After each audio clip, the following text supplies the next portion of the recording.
Let's learn about ZKP, Halo2 for Dummies, with our R&D specialist from Orochi Network. Please welcome on stage. Okay, hi everyone, my name is Khai, Tang, and I am from Orochi Network for Research and Development Specialist. So today I will talk about Zero Noise Group and it's in Halo2 for Dummies.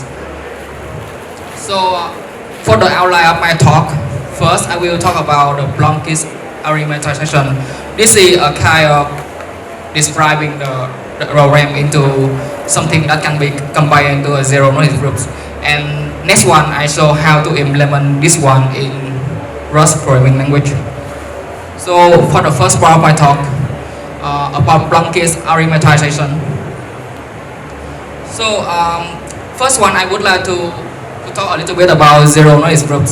So for a zero noise group, you would like to prove a statement that you would like to convince someone else that the statement is true. So for example, if you buy a cigarette, then maybe the seller asks you to be at least 18 years old. So one way for you to show that one is to provide your IC, I mean identity card, or either the passport. So so you can show no information to them. However, if you show that one, you may reveal to them the name, the address, your place of birth, something like that. So doing like that, we review all the information, but they just want to know that whether you are at least 18 years old or not. So that's why we have a technique called zero noise group, and in this one can be programmable, and whenever the program it has the following properties. The first one is completeness. It means that if you are actually at least 18 years old, then you can always convince them. For the others, property is the soundness property. So in this property, if you are under 18 years old, then you have no way to convince the seller that you are at least 18 years old. So the soundness property guarantee that you cannot choose. It means you cannot convince anyone with a false statement. And the last property is zero knowledge. So this is the important property of the ZK group. It means that when it has this property, then it can hide information, and the only thing you can reveal to them is the validity of the statement. So for the example of buying cigarette, they only know that you are at least 18 years old, and they have no other way to know that something like your address, your name, or anything else. And in the matter of blockchain, we sometimes we would like to prove a part of program, a part of smart contracts execution. So so to do that one, we need an additional property. It means the succinct property. So the ZK snark here is zero knowledge, succinct non-interactive argument of knowledge. This is a kind of zero knowledge group that has a very small group size.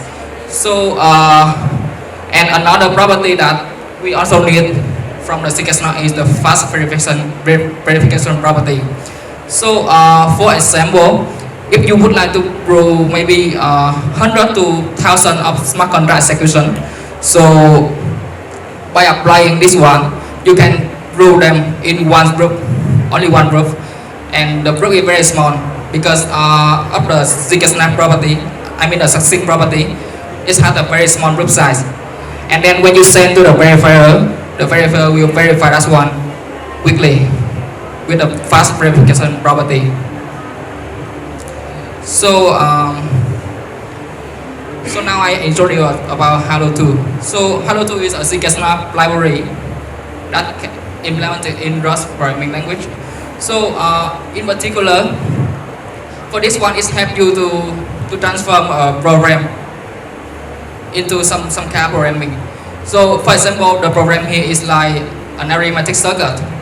You have two inputs, U and V, at the beginning, and then you compute U square from u by u square is equal to u times u, and then you can compute uv from u and v.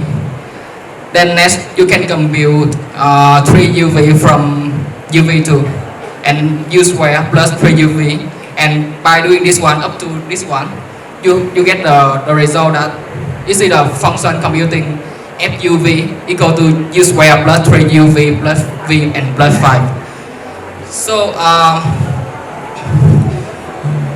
So Halo2 implement a kind of plus arithmetization, and this one is very special because it can help you to program custom gate. So it's called the Blunkist arithmetization. So this one is built upon the Blunkist arithmetization from 2019 paper. And by describing this circuit into the Blunkist arithmetization, you can combine the arithmetization to a secant group. So the purpose of Halo2 is to help you transform a circuit to some way that can describe the circuit, and then you can compute to a secant group by using the Halo2. So I give an example of this arithmetization. So you can see here that we have a table, an additional table, and multiple constraints here, and also the copy constraints of the circuit. So so you notice that in the circuit we have 4 different gates. The multiplication gate here, the addition with constant gate is here. This means you can compute this one, you get this one plus 5, and you get the final one. Multiplication here, multiplication with constant here, and addition here. So you have 4 different gates for the circuit here. So you notice that in the table we have 4 different columns for the selectors. So the columns are to indicate which gate you use for each computation. So so you can constrain those computation by the following selectors in this constraint here. We call the gate constraint. So we have three advice column here: advice 0, advice 1, and advice 2, and we have a constant column too. So if you notice that the selector here, they are said to be 1, either 1 or 0. So if the selector is 1, for example the SS selector here, if this one is 1, then you need to guarantee that S by 2 is equal to S by 0 plus S by 1. So this one must be 0. If the selector is 0, then this one is 0 already. So I use this one to make a simplifier, because in the real one, the addition of D4 must be 0. And finally, the final thing is that you need to connect the wire of the circuit, like it's A1, it's B1, like that. They are all separate, and then you need to connect them by the copy constraint here. So for describing a circuit like this, you need to specify the gate, the table, and the copy constraint. Then you can transform this one to this one.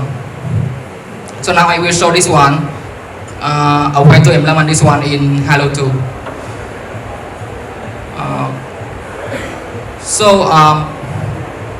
So there is a modification here. I split the table into 2 regions, the first and the second region. So the first region is like the multiplication region. You can see here the selector for multiplication, and multiplication with constant set to be 1. And the second region, the selectors for addition and addition with constant, they are set to be 1 too. So so now we have the columns advice 0, advice 1, advice 2, constant selectors. So we specify in the code here. So at the beginning of the code, we have advice 0, advice 1 and 2. Then you see an array of 3 elements, of 3 advice column. Secondly, you know that you need to have the public input. The public input is this one. So you need to specify the instant column at the end. So here you have an additional instant column here. and next the constant column you have this one. So here we have a constant column too, and the four selectors that I just described: addition, multiplication, addition with constant, and multiplication with constant here. So that's one. For this one, you specify the four selectors and the columns first, and the next you specify the gate here. So by specifying the gate, I move to this. Is here. So for each gate, you specify the column to be used, like at by 0, at by 1, at by 2. For addition, at by 1, at by 0, 1 or 2, and for the constant here. For addition with constant, you also need to specify the constant in the constant column. So and then at the end, you need to guarantee that you need to add the constraint to this vector. So the constraint here guarantee that this one must be 0 to specify the gate. And similarly for multiplication and addition with constant, and also multiplication with constant. So those are the gates you need to specify in the code. And next one for the table. So previously I told you that I divide the table into two regions, 1 and 2. The first one is for addition, and the second one is for the first one is for multiplication, and the second one is for addition. So so here I label this one to be the multiplication region, and then for each row, like the first row of the region here, I specify the value, the corresponding values to the region, to the rows. This is for the first row, SA1, SB1, and SC1. So they are A1, B1, C1 here. And then you also specify for the second row, you also you also specify the selector too. So this one you have the multiplication selector to be enabled. So here you have the selector here. S multiplication must be enabled. So next for the second row you do similarly. You specify that one together with the values. And for the second region, this is for addition region, and then you specify for the entire below region here. So finally, we already have the description of the gate, and also the table of values with two regions, and now we specify finally the copy constraint. So for this one, we require that SA1 equal to SA2 and SA2 equal to SB1. So for copy constraint, we just put all of them here. So SA1 must be equal to SA2, SA2 must be equal to SB2, SB1. So similar to this. And for another line like this one, you need to have SA5 equal to SC4. So we have SA5 equal to SC4 here. So we already have the table, the gate, the columns, and now we already have the copy constraints here. So for those things already set, we can run the ruler here in the code to create a proof, and later on we can verify the proof by using this command, and to check whether the proof is correct or not by using the assert AQ of Rust programming language to check whether it's okay or not. So I run an example here.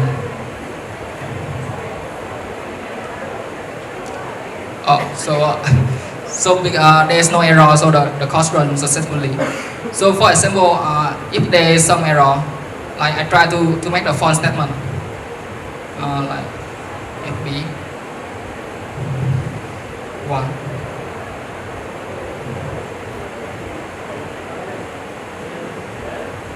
No.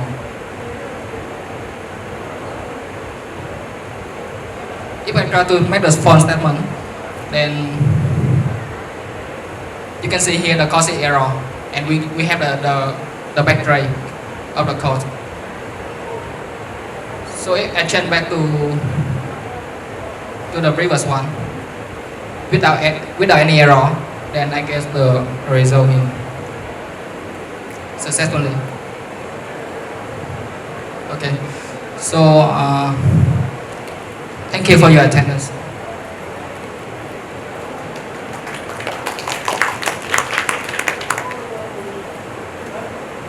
Thank you, our speaker. Do you have any questions for him?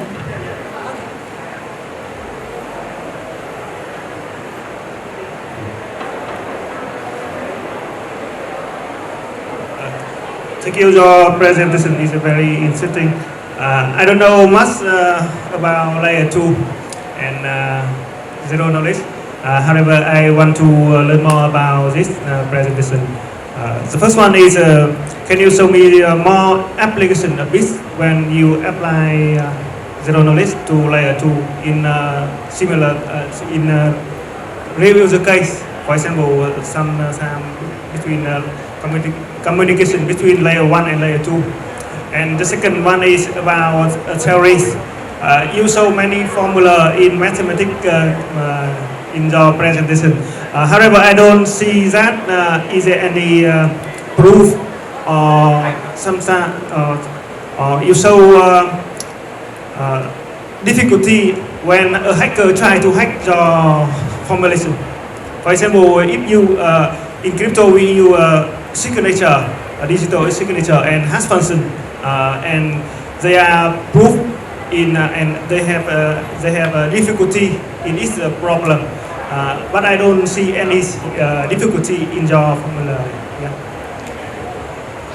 Thank for your question. For the first question, as I understand from layer 2, especially for secret runner, they try to aggregate many smart contract execution into one group by like you have many programs, right? Then you aggregate them into one single program, one big program that run many programs like that, and then you apply the CK group on that program. So because the CK has the CK group has the succinct property here, the S here, the word S here is succinct. Zero knowledge succinct, non-interactive argument of knowledge. So the succinct property ensures that you have a very small group size. So you can press a very big execution, the execution trace into a very small group size, and then you send that one to the first layer. So for the first layer, we require it has something like fast verification, so it can read your group of many smart contract execution there, and then it verifies quickly by this property. For the second question about the security of ZK Snark, in fact, currently I think we use the soundness property. It means that for the proof, if you try to convince something wrong, then the soundness property will guarantee that you have no way to convince that one. So like come back to my example, like I would like to buy cigarette, but I am under 18 years old, so I have no way to convince them because the verifier can detect my phone proof. That's all. Thank you. Anyone?